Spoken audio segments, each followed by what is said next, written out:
ممبر رسول پر تشریف فرما مشائخ اعظام علماء ذوی الاحتشام حاضرین مجلس، السلام علیکم ورحمۃ اللہ تعالی وبرکاتہ۔ احمدک یا اللہ واصلی واسلم علیک یا رسول اللہ، اما بعد فاعوذ باللہ من الشیطان الرجیم، بسم اللہ الرحمن الرحیم۔ ان الذين يؤذون الله ورسوله لعنهم الله في الدنيا والآخرة وأعد لهم عذابا مهينا۔ آمنت باللہ صدق اللہ العظیم وصدق رسولہ النبی الامین الکریم۔ محبت کے ساتھ نبی علیہ نبی پر درود و سلام کا ہدیہ بآواز بلند۔ اللہ رب محمد صلی اللہ علیہ وسلم صلاۃ و سلام علیک یا رسول اللہ صلی اللہ تعالی علیہ وسلم۔ اس بزم سے مقصود ہے اصلاح مفاسد، اس بزم سے مقصود ہے اصلاح مفاسد۔ نشتر جو لگاتا ہے وہ دشمن نہیں ہوتا، نشتر جو لگاتا ہے وہ دشمن نہیں ہوتا۔ مختصر وقت میں اپنی بات کو آپ تک رکھ کر انشاءاللہ گفتگو کو ختم کر دوں گا۔ آپ نے ابھی ماضی قریب میں مرکزی دارالافتاء کے فتوے کے متعلق بہت سارے شور و شغب اور واویلے کو سنا ہوگا، سوشل میڈیا کے ذریعے لوگوں نے پڑھا بھی ہوگا، مگر آئیے میں بتاؤں جو سرکار تاج شریعت کا موقف ہے وہ موقف اوپر تک جائے، وہی موقف اعلی حضرت کا ہے، وہی موقف تابعین کا ہے، وہی موقف ائمہ مجتہدین کا ہے۔ تصویر سازی، فوٹو کھینچنا کھچوانا، تصویر سازی یہ پہلے بھی حرام تھی، آج بھی حرام ہے اور قیامت تک یہ حرام ہی رہے گی۔ علماء میں ان کی تائید چاہتا ہوں، اور قرآن کی آیت کریمہ اللہ فرماتا ہے بے شک وہ لوگ جو اللہ اس کے رسول کو ایذا پہنچاتے ہیں اللہ کی لعنت ہے ان پر دنیا اور آخرت میں۔ وَأَعَدَّ لَهُمْ عَذَابًا مُهِينًا، اللہ نے ان کے لیے دردناک عذاب تیار کر رکھا ہے۔ اٹھائیے ذرا ام المومنین عائشہ صدیقہ رضی اللہ تعالی عنہا کی تفسیر، جس کے راوی حضرت اکرمہ ہے رضی اللہ تعالی عنہ، فرماتے ایذا دینے والوں سے مراد کون ہے؟ کہا ہم الذین یصنعون الصور، اس سے مراد وہ ہے جو تصویریں کھینچتے ہیں، تصویریں بناتے ہیں، تصویر سازی کیا کرتے ہیں۔ اب آئیے ذرا آگے بڑھتے ہیں۔ آقا کریم علیہ السلام کی بیوی میری اور آپ کی ماں ام المومنین عائشہ صدیقہ رضی اللہ تعالی عنہا، جن کی حدیث کو امام بخاری نے بھی لیا ہے، امام مسلم نے بھی لیا ہے، مگر الفاظ امام مسلم کے ہیں۔ فرماتی ہے دخل علیہ رسول اللہ صلی اللہ تعالی علیہ وسلم وقد سترت صحبة لی بقرام فیہ تماثیل فلما رآہ حتکہ وتلفن وجهه وقال یا عائشة اشد الناس عذابا عند اللہ تبارک وتعالی یوم القیامة الذين يضاهون بخلق الله تبارك وتعالى فقطعناه فجعلنا منه وسادة او وسادتين۔ ام المومنین فرماتی ہے مختلف حدیث کے الفاظ ہے، سرکار نے ایک دن سفر سے تشریف لائے، ام المومنین فرماتی ہے ایک دن آقا میرے پاس آئے تو آقا کریم علیہ السلام کے آنے سے پہلے میں نے اپنی طاق کو ایک پردے سے بند کیا تھا، اس میں تصویریں تھی، اس میں تصویر تھی۔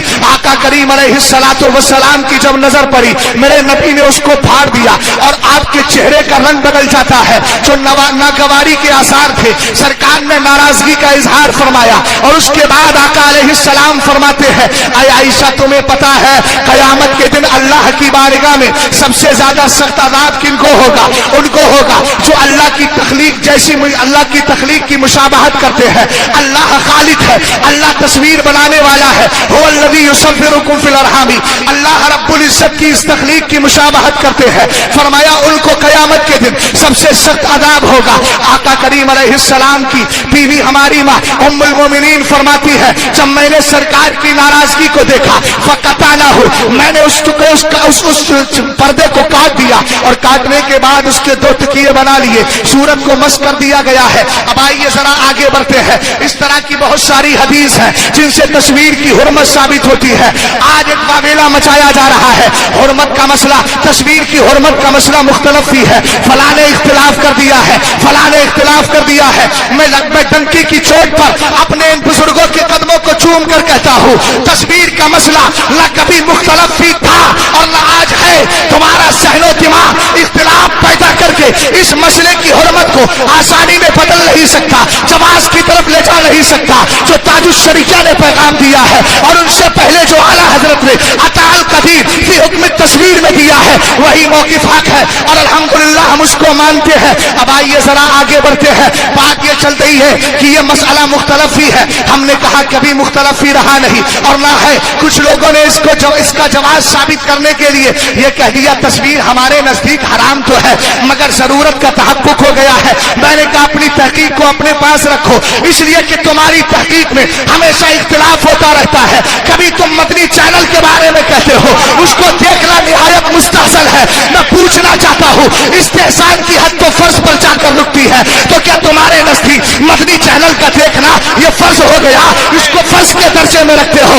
ہم ایسوں کی تحقیقیں نہیں مانتے، ہم تحقیق ایسے کی مانتے ہیں جس کی تحقیق میں خلوص بھی ہوتا ہے، جس کی تحقیق میں تقویٰ بھی ہوتا ہے، جس کی تحقیق میں صلاح بھی ہوتی ہے، جس کی تحقیق میں فلاح بھی ہوتی ہے۔ ہم اس تاج الشریعہ کی تحقیق کو سامنے رکھ کے آگے چل رہے ہیں۔ جو مرتبہ امام اعظم ہے وہ امام اعظم جس کا عالم یہ تھا جب کوئی مسئلہ حل نہیں ہوتا تھا 40 بار قرآن پاک کے ختمات کرنے کے بعد جب مسئلہ لے کر بیٹھتے تھے اللہ تعالیٰ مسئلے کا حل فرما دیا کرتا تھا۔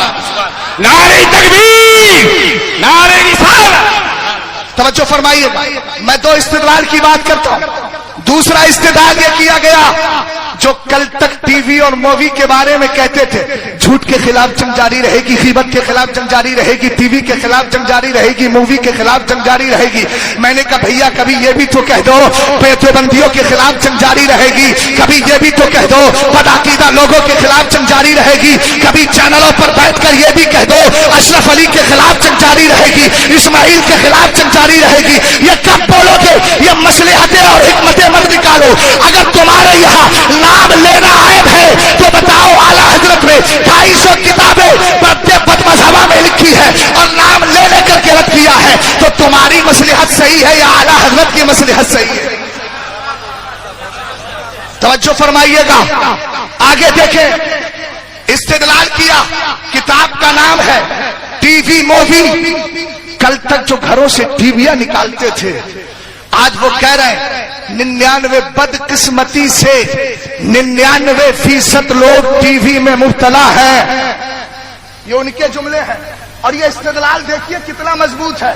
تصویر کی حرمت کے سلسلے میں حدیث ایک جانب جناب تو پھر نہ جانے درجہ اتحاد پر فائز ہے کس پر ہے میں نہیں جانتا، مگر کہہ رہے ہیں 99% لوگ اس میں آ گئے ہیں اور آنے کے بعد کہتے ہیں 1% بچے بھی ہیں تو وہ بھی کسی طریقے سے دوسروں کے یہاں جا کر کے دیکھ لیتے ہیں، اور اگر اتنا ہی نہیں تو کیا اخبار کو دیکھ لیا کرتے ہیں۔ لہذا اب اس کا مطلب آپ سمجھ گئے ہوں گے۔ اب آئیے ذرا فتاوی رضویہ کی 26ویں جلد کے بارے میں علماء کی خاص توجہ چاہتا ہوں۔ 26ویں جلد ہے فتاوی رضویہ کی، اس کا ایک حوالہ پیش کر رہا ہوں۔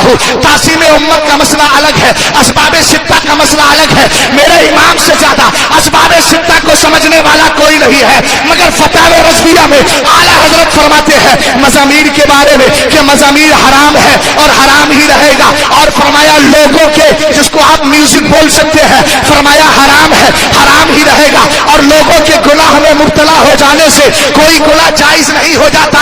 یہ اعلیٰ حضرت کے جملے ہیں، فرمایا ان کے مبتلا ہونے سے کوئی گناہ جائز نہیں ہو جاتا کہ اگر گناہ کو جائز قرار دے دو گے تو پھر شریعت کو جاہل اور فاسقوں کے ہاتھ میں منسوخ کر دینا لازم آئے گا۔ ہمیں ایسے جاہلوں کی تحقیق نہیں چاہیے۔ اور آگے بڑھو، ہاں ایک نسبت کی بات آتی ہے، بہت پہلے اختلاف چلا تھا، میں اس کی تفصیل میں نہیں جانا چاہتا، میں نسبتوں کا احترام کرتا ہوں، ان کی نسبت ہمارے سلاخوں پر ہے، اس لیے کہ نسبتوں سے پیار کرنے کا مزاج بھی بریلی شریف نے ہمیں دیا ہے۔ تیری نسل پاک میں ہے بچہ بچہ نور کا، تو ہے عین نور، تیرا سب گھرانہ نور کا۔